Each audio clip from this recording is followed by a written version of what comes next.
just want to say that I am not the strongest believer in all things paranormal. I think they make for really good stories, but personally, I really don't believe in ghosts or spirits or possessions or anything like that. But I do think it's really interesting. And I wouldn't discredit someone for sharing their story. But personally, my beliefs are that ghosts aren't really real. But I digress. Let's go ahead and get started with the story.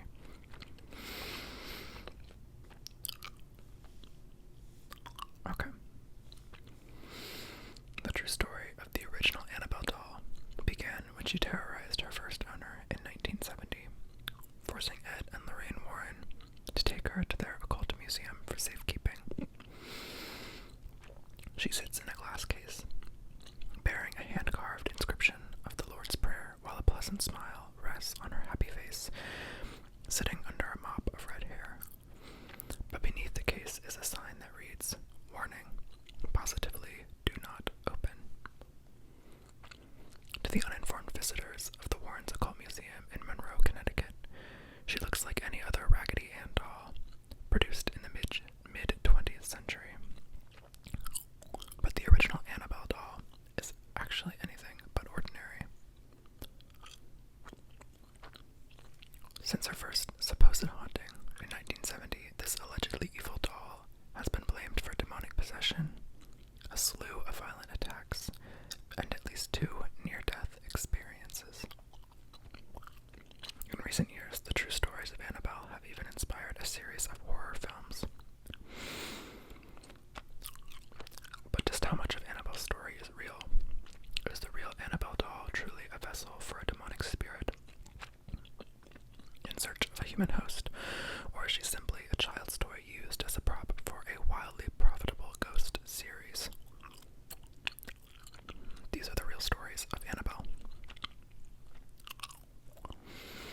Though she doesn't share the same porcelain skin and lifelike features as her cinematic counterpart, the Annabelle doll that lives in the Occult Museum of famed paranormal investigators Ed and Lorraine Warren, the pair that worked on the case, is made all the more creepy by how ordinary she appears. Annabelle's stitch features, including her half smile and bright orange triangular nose, evoke memories of childhood toys and simpler times. If you could ask Ed and Lorraine Warren, though Ed died in 2006 and Lorraine died in early 2019, they would tell you that the stark warnings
This is where Ed and Lorraine Warren enter the Annabelle story.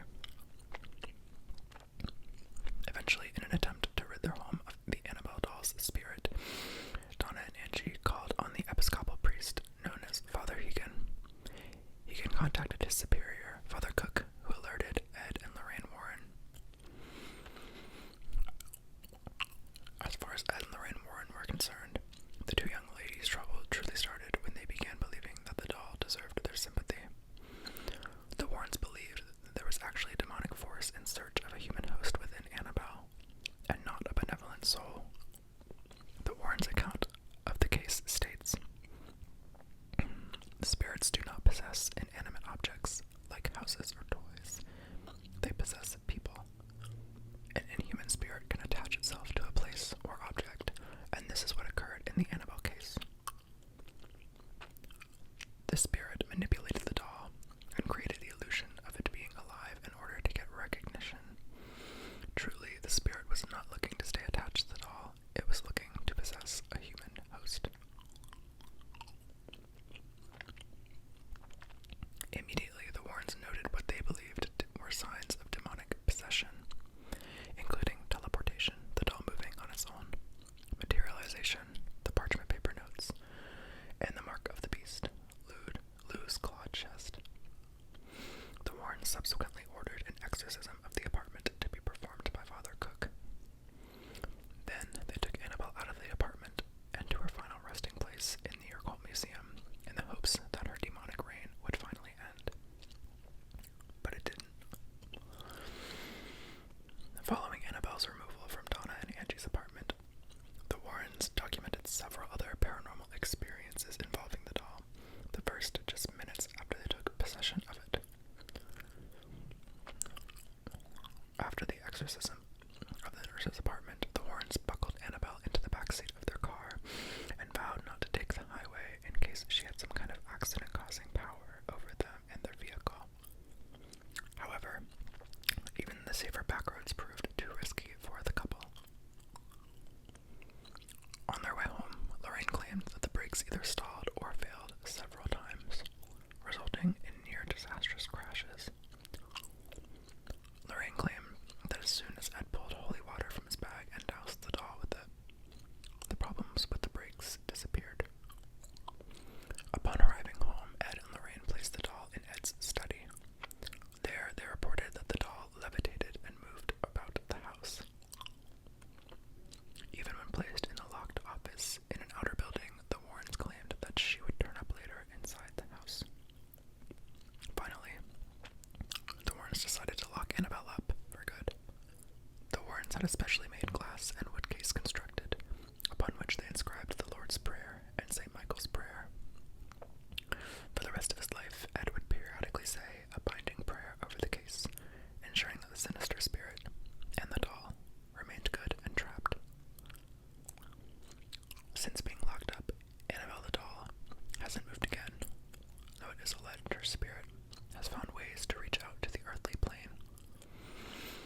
Once, a priest who was visiting the Warrens Museum picked up Annabelle and discounted her demonic abilities. Ed warned the priest about mocking Annabelle's demonic power, but the young priest laughed him off. On his way home, the priest was involved in a near-fatal crash that totaled his new car. And I think something like this happened in the first movie, if I'm not mistaken. I just remember somebody getting involved in some type of accident, but I don't exactly remember what it was.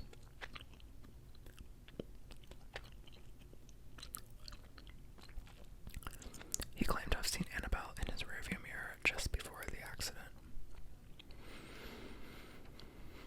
Years later, another visitor rapped on the glass of the Annabelle doll's case and laughed at how silly people were to believe in her. On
understand what the sentence is saying. So whether or not any of these hauntings took place doesn't really matter. But director and slash producer James Wan decided to put together a long-lasting and lucrative horror universe. Beginning in 2014, Wan wrote the story of Annabelle, a child-sized haunted porcelain doll with lifelike features and a penchant for violence, using the real-life Annabelle doll as his inspiration. Of course, there are several differences between the Warrens doll and its cinematic counterpart. The most obvious difference is the doll itself. While the real Annabelle doll is clearly a child's toy with its exaggerated features and plush body parts, the movie version of Annabelle is inspired by vintage handmade dolls made of porcelain with real braided hair and glistening glass eyes. Along with her physical features, Annabelle's antics were also amped up for shock value in the movies. Rather than terrorizing a pair of roommates and one boyfriend, movie Annabelle moves from home to home, attacking families, possessing members of satanic cults, killing children, posing as a nun, and causing chaos in the Warrens' own home. Despite the fact that the real Annabelle only has one alleged murder under her belt, Wan has invented enough destruction for 3 successful movies, and counting, there's 3 movies. I only thought there was like 1. Actually, no, I knew there was another one, but I've only seen the one. Though Ed and Lorraine Warren have both died, their legacy has been carried on by their daughter Judy and her husband Tony Spera. Until his death in 2006, Ed Warren considered Spera his demonology protege and entrusted him with continuing his work, which included caring for his occult artifacts. These artifacts included the Annabelle doll and her protective case. Echoing these words of his predecessors, Spera cautions visitors of the Warrens Occult Museum about Annabelle's powers. Is it dangerous? Spera has said of the doll. Yes, it is the most dangerous object in the museum. But despite his claims, the Warrens have a complicated relationship with the truth. Though they became practically household names for their involvement in the Amityville horror case, and those that inspired The Conjuring, their work has been entirely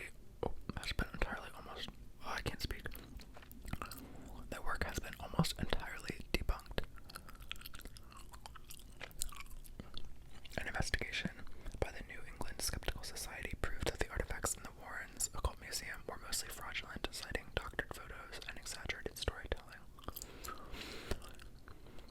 But for those who still doubt the Annabelle doll's real power, Spera likens disturbing her to playing Russian roulette.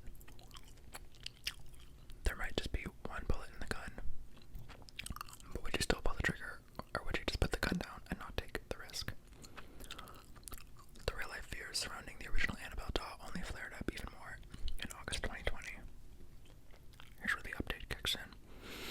When reports resurfaced that she had escaped from the Warrens Occult Museum, which closed down, at least temporarily, due to zoning issues in 2019.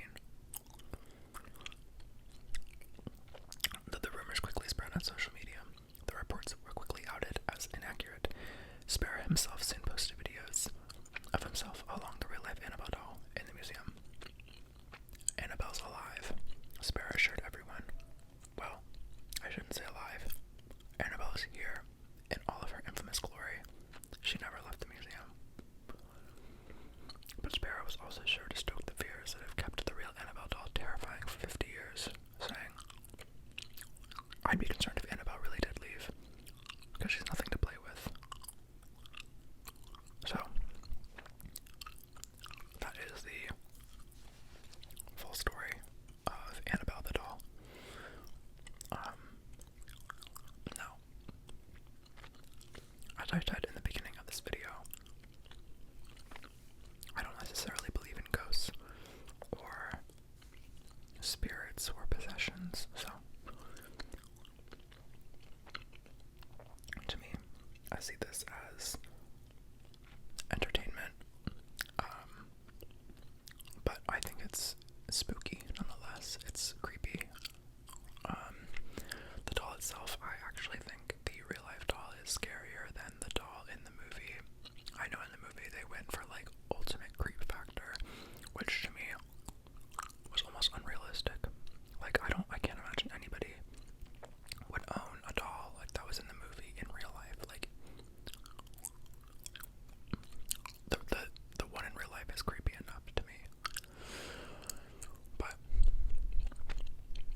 I also